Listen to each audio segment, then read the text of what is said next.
नमस्कार, जोहार। तो भारत मित्र देख रहे हैं आप। मेरा नाम अभिषेक भारती है। भाई, जेपी ने जब नारा दिया था कि सिंहासन खाली करो जनता आती है, तो वो जनता का जो नारा था जेपी ने जो दिया था, उसके पीछे का नेपथ्य देश के छात्र थे। हमारे दादा नाना बताते हैं कि जेपी जब बोलते थे तो छात्र कूद पड़ते थे सिर्फ जेपी को सुनने के लिए। वो 100-100 किलोमीटर का जो सफर है वो तय करते थे सिर्फ जेपी के एक भाषण को सुनने के लिए। छात्र की शक्ति ऐसी थी कि उस समय जनता पार्टी, जिसका दूर दूर तक मतलब जमीनी धरातल धरातल पर जो पकड़ है वो बहुत कमजोर थी इंदिरा गांधी के सामने, लेकिन इंदिरा गांधी को सत्ता से उखाड़ फेंका था इसी जनता पार्टी ने। तो आप समझ सकते हैं छात्रों की शक्ति क्या होती है। पर वही छात्र, आप समझिए, जब बिहार में वो छात्र सड़क पर उतरते हैं तो राजनीतिक विश्लेषक कहते हैं कि भाई ये छात्र जो है नीतीश कुमार को उखाड़ फेंकेंगे। नतीजे क्या होते हैं? झारखंड में वही छात्र जो एसएससी सीजीएल को लेकर के हेमंत सोरेन के खिलाफ कई अभियान चलाते हैं, पर चुनावी नतीजे क्या होते हैं? आज वही छात्र छात्रवृत्ति के लिए अलग अलग पार्टियों के बैनर तले आजसू जो है हजारीबाग में जो है वो शिक्षा के लिए भिक्षा मांग रही है। जेएलकेएम जो है वो पदयात्रा कर रहा है छात्रवृत्ति के लिए। आयसा जो है वो आंदोलन कर रहे हैं। मतलब हर तरफ से छात्र आंदोलन कर रहा है कि भाई ई कल्याण छात्रवृत्ति जो है वो जारी हो। लेकिन ई कल्याण छात्रवृत्ति जारी नहीं हो रही। सरकार का अपना पक्ष है कि भाई केंद्र ने उसका अक्षांश नहीं दिया है, और जो बीजेपी विपक्ष उसका अपना पक्ष है कि भाई आपने केंद्र के भरोसे थोड़ी घोषणा की थी, आप अपना व्यवस्था देख लीजिए। और कहा जा रहा है कि भाई आपने जो यूटिलिटी सर्टिफिकेट है ये सब नहीं दिया है, आपने छात्रवृत्ति बढ़ा दी और केंद्र से आपने कोई चर्चा नहीं की इसको लेकर के। तो ये तमाम चीजें हुई।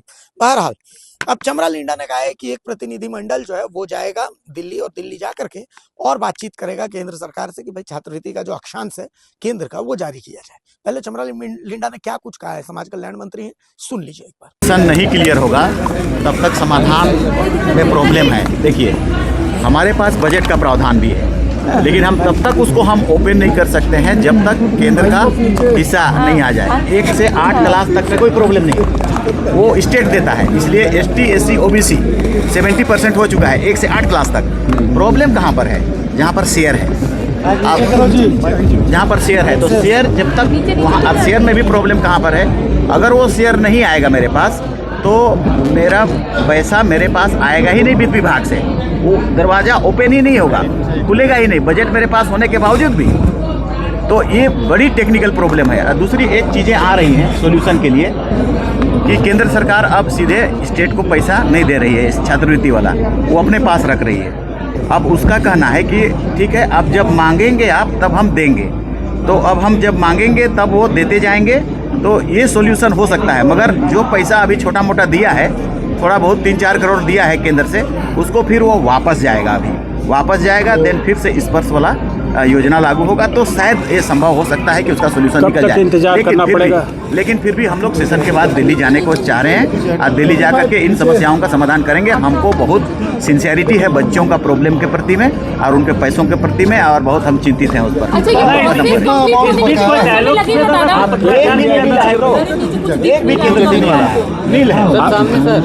4 करोड़ आया है। आपको चाहिए कितना? आपका क्या है? 370 करोड़ चाहिए है, डिमांड है उनको। अच्छा, मिलना है 370 चाहिए। 370 करोड़ चाहिए है। मिला? नील है। मिला 4-3-4 नील है, नील है, नील है, उसमें नील है। वो पोस्ट मैट्रिक वाला है। अच्छा। और प्री मैट्रिक 9-10 वाला हमको 45 करोड़ चाहिए है ओबीसी को देने के लिए, और दिया है 3 करोड़। कैसे होगा? अच्छा मंत्री जी, थोड़ा लगेगा, थोड़ा समय लगेगा। हम लोग चिंता कर रहे हैं, जितना जल्दी से जल्दी हम लोग कोशिश करेंगे। सेशन खत्म होता है तो दिल्ली जाएंगे, उसके बाद ही क्या प्रोग्रेस होता है। बच्चों को तो निकाल दिया जाएगा, प्राइवेट स्कूल बिना फीस के तो निकाल देंगे। हाँ, हम लोग कोशिश करेंगे जल्दी से जल्दी उसका समाधान हो जाए। ऐसा बता रहे कि केंद्र सहयोग ये टेक्निकल नहीं है तो क्या है? टेक्निकल ही तो है। अच्छा, एसटी एससी के लिए प्रायोरिटी तो सरकार तय कर सकती है ना कि हमें ये काम पहले करना है। 1 से 8 क्लास तक एसटी एससी ओबीसी तीनों को राज देती है। तो तीनों को राज देती है तो 70% ऑलमोस्ट हो चुका है इसका, 1 to 8 तक। प्रॉब्लम सिर्फ है जहाँ पर शेयरिंग है, स्टेट और केंद्र और राज्य है, वहाँ पर शेयरिंग है, वहाँ पर दिक्कत है। तो अब चमरा लिंडा ने क्या कुछ कहा आपने सुन लिया, और बहुत बारीकी से हमने आपको सुना दिया। रंजीत सहयोगी हमारे साथ जुड़े हुए हैं। रंजीत, छात्रवृत्ति का मुद्दा, भाई झारखंड के छात्र खुशकिस्मत हैं। हमने कल भी बताया था कि भाई जेएमएम भी छात्रों को लेकर सीरियस है, कांग्रेस भी छात्रों को लेकर सीरियस है, बीजेपी भी छात्रों को लेकर सीरियस है, आजसू जेएलकेएम सब छात्रों को लेकर सीरियस है। लेकिन कमबख्त किस्मत देखिए, ना वैकेंसी निकलती है ना छात्रवृत्ति मिलती है। और अब तो खैर चमरा लिंडा कह रहे हैं कि दिल्ली जाएंगे, मतलब अभी दिल्ली दूर है, लेकिन देखिए, आपने पहले कहा कि जेपी वाला जो उदाहरण दिया ना, तो जेपी के पक्ष में लोग इसलिए एकजुट हो गए और इंदिरा गांधी की सरकार को उन्होंने हटा दिया क्योंकि जेपी के प्रति लोगों का भरोसा था। यहाँ सरकारें जो नीतीश कुमार की सरकार नहीं हट पाई है, दूसरी सरकारें नहीं हट पाती है, क्योंकि उससे तो सरकार से तो निराशा है छात्रों को, लेकिन दूसरे पक्ष से भी कोई भी आशा नहीं होता, इसलिए वो जेपी वाला परिणाम लोग नहीं दिखा पाते हैं। दूसरी बात है कि आपने कहा कि चमरा लेंडा आप जाएंगे, तो ये तो एक बार फिर से सिद्ध हो रहा है कि सरकार दबाव में ही काम करती है, क्योंकि जब दबाव पड़ा, हाँ, चारों, ये समस्या तो आज का नहीं है, समस्या तो 2 साल 3 साल से चल रहा है। और जो छात्र संगठन, जो अलग अलग संगठन है, ये भी कम से कम 6 महीने से कंटिन्यू लगातार जो है आंदोलन कर रहे हैं, अपनी बातों को कर रहे हैं, लेकिन हमेशा उनको तो निगेटिव ही आंसर मिलता रहा। और अब जाके जब दबाव जब चारों तरफ से बढ़ गया है, तब सदन से के पहले दिन मंत्री ने माना कि टेक्निकल समस्या है, अब जाएंगे हम लोग सत्र के बाद। फिर आज कह रहे हैं कि वो अपने एक टीम भेजेंगे, क्या करेंगे, मतलब जो भी परिणाम की दिशा में दिखाने की कोशिश तो कम से कम कर रहे हैं कि हम इस समस्या को लेकर गंभीर हैं, दिखाने। अब इसका परिणाम क्या होता है वो देखना होगा। अब दूसरी तरफ है कि आपने कहा कि क्रेडिट का, कि कौन कौन ले रहा है, क्या कर रहा है उसमें। छात्र संगठन में देखिए, अधिकांश जो है, जैसे आजसू की ओर से सारा जो आंदोलन का जो भार जो है, वो छात्र एक स्टूडेंट विंग पे ही है ना। उसका भले जो कल संसद में एक उनके द्वारा भी बात कही गई, जो उनके एकमात्र सांसद है चंद्र प्रकाश चौधरी, और यहाँ पर भी विधानसभा में भी लगातार इस बात को उसके विधायक उठाते हैं, लेकिन आंदोलन की अगुवाई जो है उसका स्टूडेंट विंग ही कर रहा है ना। और दूसरी तरफ जेएलकेएम के लोग कर रहे हैं, बाकी लोग कर रहे हैं। अब देखना है कि क्या होता है। और जेएलकेएम का तो मेन स्टूडेंट विंग कुछ है नहीं, ये लोग तो छात्र आंदोलन करते करते ही निकल के हो गए। और सारे उसमें अधिकांश लोग जो है, जयराम महतो तो विधायक है, और अधिकांश लोग जो विधायक के प्रत्याशी वो रह चुके हैं, सबने विधानसभा चुनाव लड़ लिया है। अब ये देखना है कि आप कह रहे हैं कौन सा गंभीर है, सब कम से कम दिखाना का कोशिश तो हर लोग कर रहा है कि हम लोग स्टूडेंट के प्रति गंभीर है, लेकिन परिणाम नहीं हो पा रहा है क्योंकि स्टूडेंट के पास पैसा जो है फी भरने के लिए नहीं है, और कॉलेज की तरफ से उसके पास दबाव है। कॉलेज के पास दबाव है कि अधिकतर जो कॉलेज है सेल्फ फाइनेंस्ड कॉलेज है। अगर स्टूडेंट का ही पैसे से फी से उसका पूरा सिस्टम उसका चलता है, या सैलरी हो, टीचिंग स्टाफ की, या नोट, सारा कुछ चलता है। स्टूडेंट अगर उसको पैसा नहीं देगा तो उसका काम चलेगा नहीं। और स्टूडेंट डिपेंडेंट है कि स्कॉलरशिप, कल्याण छात्रवृत्ति पे। इसको वोट का मुद्दा नहीं बनाना चाहिए।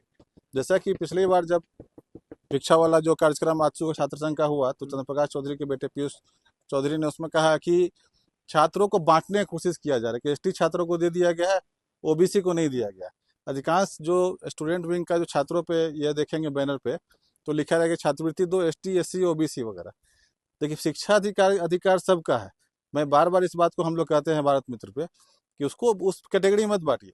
क्या जो सामान्य वर्ग का छात्र है उसको पढ़ने का नहीं है क्या? सबको अधिकार है, और मौलिक तो अधिकार है। हाँ, और ये मुझे छात्र जो संगठन जो आंदोलन कर रहे हैं उसमें इस चीज का भारी कमी दिखाई दे रहा है। सभी के बैनर में अगर छात्र संगठन आप हैं, तो आप सभी छात्रों की अगुवाई कर रहे हैं। आप उस पर सिर्फ लिख रहे हैं कि एसटी, एससी, ओबीसी का छात्रवृत्ति दो, ये करो। जो सामान्य वर्ग का भी लोग है, हर किसी को शिक्षा का अधिकार है। आप छात्रवृत्ति के माध्यम से करें, किसी और माध्यम से करें, चाहे जैसे भी करें, लेकिन हर नागरिक को, हर जो निवासी को, उसको आपको शिक्षा देना चाहिए। पैसे के अभाव में किसी की शिक्षा रुकनी नहीं चाहिए।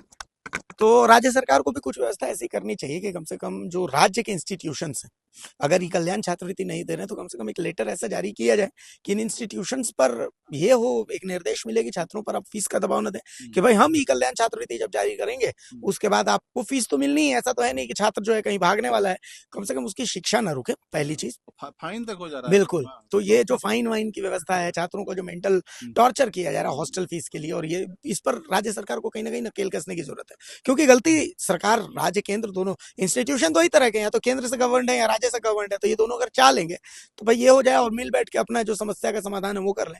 और अब चमरा लिंडा की बातों से लगता है कि अगर एक कमेटी जा रही है दिल्ली, तो उम्मीद करते हैं कि भाई छात्रों की राहत भरी खबर, वहां से कुछ अच्छी खबर निकल करके आए। नमस्कार, जोहार।